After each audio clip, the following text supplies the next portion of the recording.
शहर की चहल पहल से दूर एक छोटे से कस्बे की सड़क किनारे एक महिला अपने सामने चूड़ियों की दुकान सजाए बैठी थी।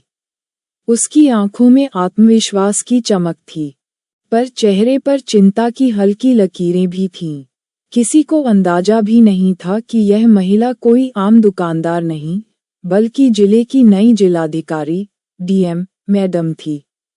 कस्बे में हाल ही में आए जिलाधिकारी अनुराधा सिंह अपने प्रशासनिक कार्यों को समझने और लोगों की वास्तविक परेशानियों को नज़दीक से जानने के लिए यह अनोखा तरीका अपनाने जा रही थीं।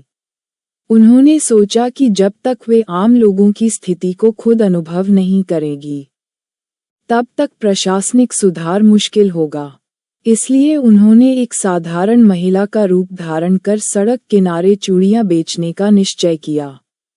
सुबह की पहली किरण के साथ ही अनुराधा ने अपनी चूड़ियों की दुकान लगा ली। तरह तरह के रंग बिरंगी चूड़ियां एक छोटी सी कपड़े की चादर पर सजी हुई थीं।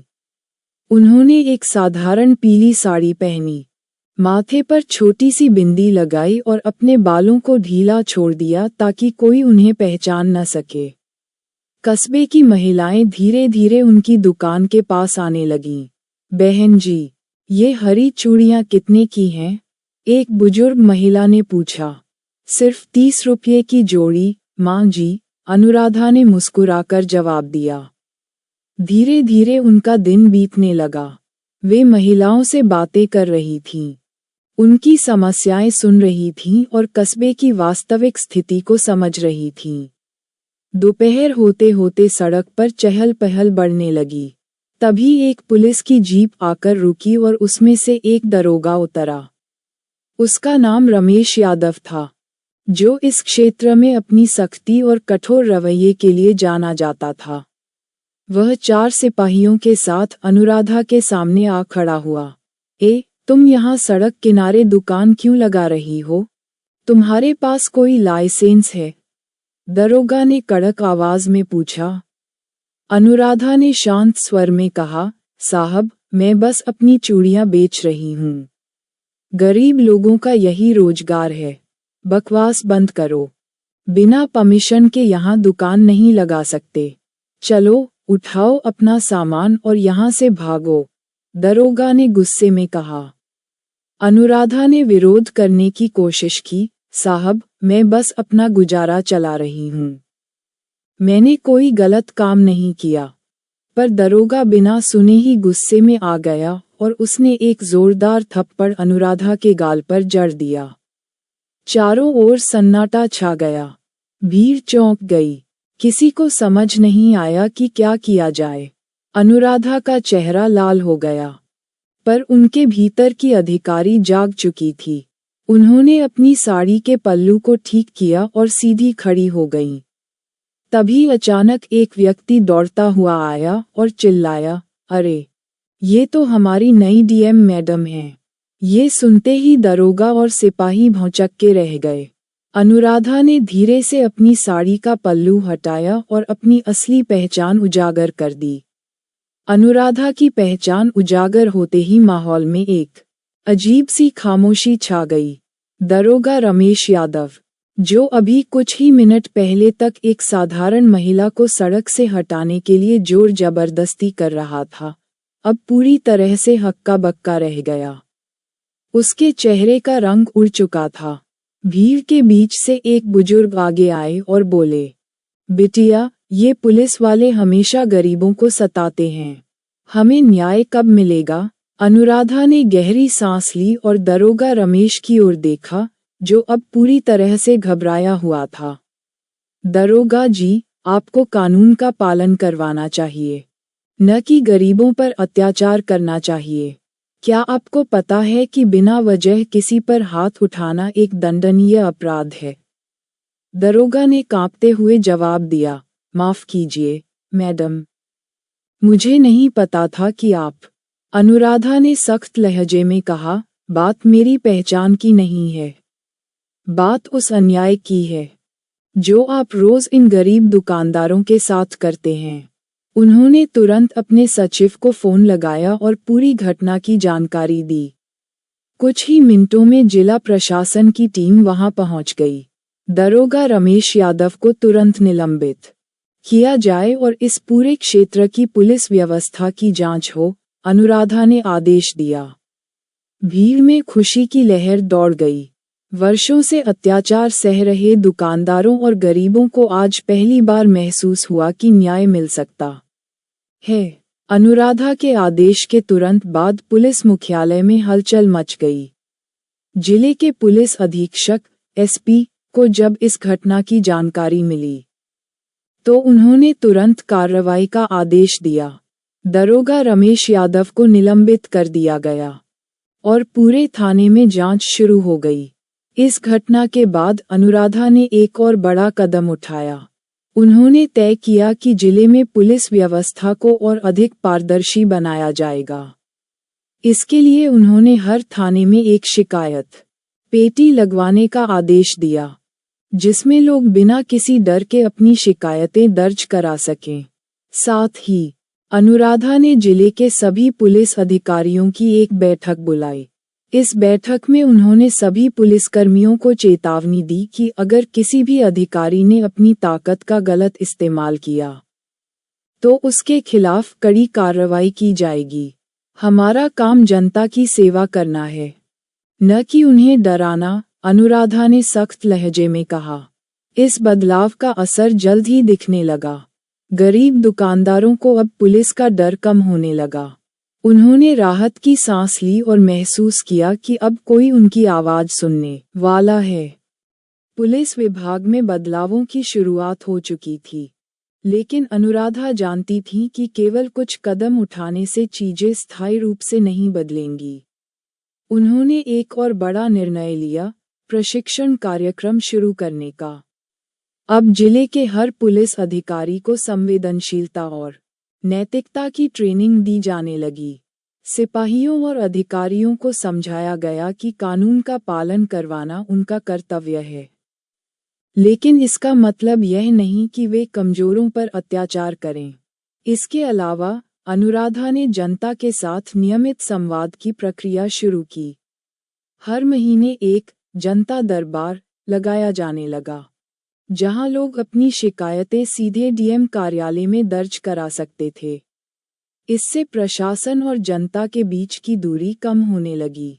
अनुराधा के द्वारा उठाए गए सख्त कदमों ने पूरे जिले में हलचल मचा दी थी।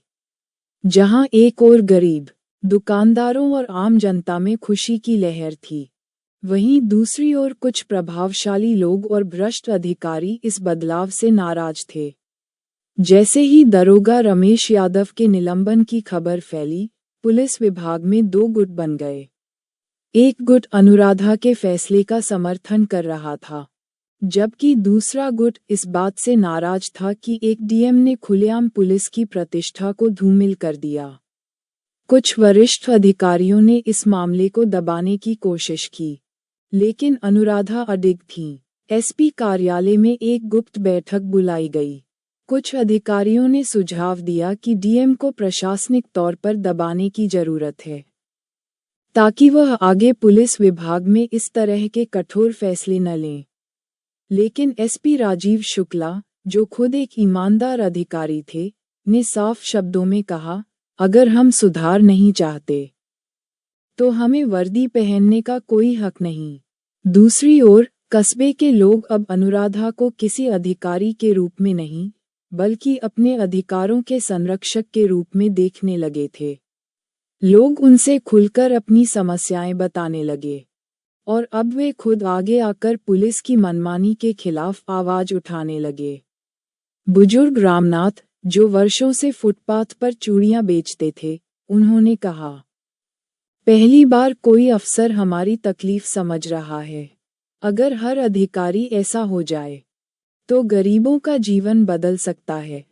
लेकिन ये बदलाव कुछ लोगों को मंजूर नहीं था। कुछ स्थानीय नेताओं और भ्रष्ट अधिकारियों ने मिलकर अनुराधा के खिलाफ साजिश रचनी शुरू कर दी।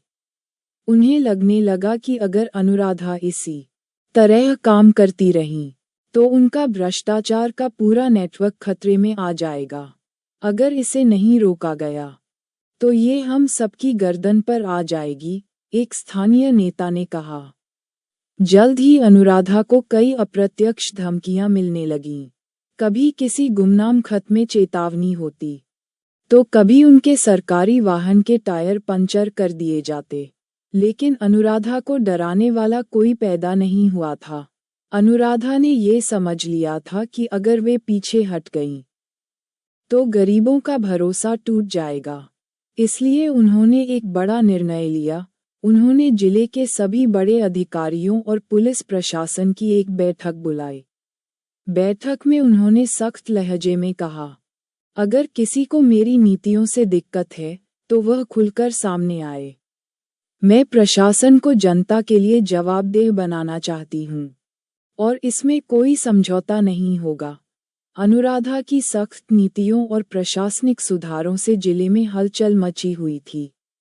जहां एक ओर गरीब और ईमानदार नागरिक उनके समर्थन में खड़े थे, वहीं दूसरी ओर भ्रष्ट नेताओं, अधिकारियों और पुलिसकर्मियों का एक गुट उन्हें हटाने की साजिशें रच रहा था। डीएम कार्यालय में अब हर दिन शिकायतों की झड़ी लगी रहती। जनता को पहली बार लगने लगा था कि उनकी आवाज सुनी जा रही है। लेकिन इसी बीच अनुराधा के सचिव विनय को एक गुप्त सूचना मिली। कुछ लोग डीएम मैडम को बदनाम करने और उन्हें प्रशासन से हटाने की योजना बना रहे थे। विनय ने बिना देरी किए अनुराधा को ये जानकारी दी, मैडम, हमें सावधान रहना होगा, आपके खिलाफ साजिशें तेज हो रही हैं। अनुराधा मुस्कुराई और कहा, अगर सच के लिए लड़ना आसान होता, तो शायद कोई भी इसे चुनता। हमें डरकर नहीं, डटकर आगे बढ़ना है। जल्द ही अनुराधा के खिलाफ अफवाहें उड़नी शुरू हो गईं। सोशल मीडिया पर उनके खिलाफ कई झूठी खबरें फैलाई जाने लगीं। डीएम मैडम भ्रष्टाचार में लिप्त हैं। उन्होंने पुलिस पर गलत तरीके से दबाव बनाया। वे कानून के खिलाफ काम कर रही हैं। लेकिन अनुराधा को इन अफवाहों से कोई फर्क नहीं पड़ा। उन्होंने सख्ती से जवाब दिया, अगर किसी के पास मेरे खिलाफ सबूत हैं, तो वे सामने आएं। लेकिन याद रहे, झूठ ज्यादा दिन तक नहीं टिकता। एक दिन जब अनुराधा अपने कार्यालय में जनता दरबार लगा रही थी, तभी एक सरकारी पत्र आया। यह आदेश उच्च प्रशासन से था। डीएम अनुराधा सिंह को पद से तत्काल प्रभाव से निलंबित किया जाता है। उनके खिलाफ जांच के आदेश दिए जाते हैं। पूरा जिला स्तब्ध रह गया। जनता को यकीन ही नहीं हुआ कि जो अफसर उनके लिए न्याय दिलाने आए थीं, उन्हें अचानक निलंबित कर दिया गया। लेकिन अनुराधा इस फैसले से विचलित नहीं हुई। उन्होंने खुद को कमजोर नहीं दिखाया। उन्होंने अपने सहयोगियों से कहा, सच को दबाया नहीं जा सकता। अगर मुझे पद से हटाया गया है, तो इसका मतलब यह नहीं कि मेरी लड़ाई खत्म हो गई। असली संघर्ष अब शुरू होगा। डीएम कार्यालय के बाहर हजारों लोग जमा होने लगे। उन्होंने नारे लगाने शुरू कर दिए, हमारी डीएम को वापस लाओ। अनुराधा मैडम के साथ अन्याय नहीं सहेंगे। चारों ओर प्रदर्शन होने लगे। मीडिया ने भी इस मामले को उठाना शुरू कर दिया। पुलिस प्रशासन असमंजस में था कि इस स्थिति को कैसे संभाला जाए। लेकिन क्या जनता का ये विरोध अनुराधा को वापस ला पाएगा? क्या वे इस षड्यंत्र का पर्दाफाश कर पाएंगी? अनुराधा के निलंबन के बाद जनता में रोष बढ़ता जा रहा था। जगह जगह प्रदर्शन हो रहे थे और सोशल मीडिया पर लोग खुलकर उनका समर्थन कर रहे थे। इस बीच अनुराधा अपने विश्वसनीय सचिव विनय और कुछ पत्रकारों के साथ मिलकर इस षड्यंत्र की गहराई तक जाने का निर्णय ले चुकी थीं। विनय ने एक महत्वपूर्ण जानकारी दी, मैडम, आपके निलंबन का आदेश जिले के एक बड़े ठेकेदार और कुछ भ्रष्ट अधिकारियों के दबाव में जारी हुआ है। वे नहीं चाहते कि आप उनके काले कारनामों को उजागर करें। अनुराधा मुस्कुराईं। अगर वे सोचते हैं कि मैं चुप बैठूंगी, तो यह उनकी सबसे बड़ी भूल है। अब हमें सबूत जुटाने होंगे। अनुराधा ने अपनी टीम को अलग अलग जिम्मेदारियां सौंपी। विनय, पुलिस विभाग की फाइलों की जांच करेंगे और भ्रष्टाचार से जुड़े दस्तावेज जुटाएंगे। पत्रकार अनिकेत, ठेकेदारों के गुप्त सौदों और नेताओं के भ्रष्टाचार पर रिपोर्ट तैयार करेंगे। सामाजिक कार्यकर्ता सीमा, जनता के समर्थन को और मजबूत करने का काम करेगी। इस बीच अनुराधा ने अपना वेश बदला और आम नागरिक की तरह जिले के कुछ संवेदनशील इलाकों का दौरा किया। उन्होंने खुद देखा कि ठेकेदारों और भ्रष्ट अधिकारियों ने कैसे सरकारी फंड को गबन किया था। एक हफ्ते की जांच के बाद विनय को पुलिस मुख्यालय की एक गुप्त फाइल हाथ लगी। उसमें साफ लिखा था कि कैसे दरोगा रमेश यादव जैसे पुलिस अधिकारी ठेकेदारों से रिश्वत लेकर गरीब दुकानदारों और व्यापारियों पर अत्याचार कर रहे थे। इसी दौरान पत्रकार अनिकेत ने भी एक बड़ी खबर उजागर की। जिन ठेकेदारों के इशारे पर अनुराधा को निलंबित किया गया था, वे करोड़ों के घोटाले में शामिल थे। जनता का समर्थन और नया मोड़, ये खबर मीडिया में आते ही जिले में हड़कंप मच गया। सोशल मीडिया पर #Justice for DM Anuradha trend करने लगा। बड़े न्यूज़ चैनलों ने इस खबर को दिखाना शुरू कर दिया। आखिरकार राज्य सरकार को मामले की दोबारा जांच के आदेश देने पड़े। विशेष जांच दल (सिट) का गठन हुआ और अनुराधा को अपनी बात रखने का मौका दिया गया। सिट की सुनवाई में अनुराधा ने सारे सबूत पेश किए और साफ कहा, मुझे निलंबित करने की असली वजह ये थी कि मैंने भ्रष्टाचार के खिलाफ आवाज उठाई थी। लेकिन अब जनता सच जान चुकी है और मैं न्याय के लिए पीछे नहीं हटूंगी। फैसला आने वाला है। अब सवाल ये था, क्या सिट भ्रष्ट अधिकारियों को बेनकाब करेगी? क्या अनुराधा को न्याय मिलेगा और वह फिर से डीएम की कुर्सी संभाल पाएंगी? विशेष जांच दल (सिट) की रिपोर्ट पूरी हो चुकी थी। अनुराधा और उनकी टीम ने जो सबूत जुटाए थे, वे इतने ठोस थे कि भ्रष्ट अधिकारियों और ठेकेदारों के बचने की कोई गुंजाइश नहीं थी। सिट की आखिरी सुनवाई में मुख्य न्यायाधीश ने फैसला सुनाया, डीएम अनुराधा सिंह पर लगाए गए सभी आरोप बेबुनियाद हैं। उन्हें तत्काल प्रभाव से बहाल किया जाता है। वहीं दरोगा रमेश यादव, भ्रष्ट ठेकेदारों और इसमें शामिल अधिकारियों के खिलाफ सख्त कानूनी कार्रवाई होगी। पूरा कोर्ट तालियों की गड़गड़ाहट से गूंज उठा। अनुराधा की आंखों में चमक थी। ये सिर्फ उनकी नहीं, बल्कि पूरे सिस्टम में बदलाव की जीत थी। इस फैसले के बाद प्रशासन ने सख्त कदम उठाए। दरोगा रमेश यादव को सेवा से बर्खास्त कर दिया गया। भ्रष्ट ठेकेदारों की संपत्तियां जब्त कर ली गईं। जिले में पुलिस सुधार और पारदर्शिता के लिए एक नया कानून लागू किया गया। अनुराधा ने अपनी कुर्सी संभालते ही जिले के विकास कार्यों पर ध्यान देना शुरू किया। उन्होंने जनता दरबार फिर से शुरू किया, ताकि कोई भी व्यक्ति अपनी समस्या सीधे प्रशासन तक पहुंचा सके। उन्होंने कहा, ये जीत सिर्फ मेरी नहीं, बल्कि हर उस आम आदमी की है जो अन्याय के खिलाफ आवाज उठाना चाहता है।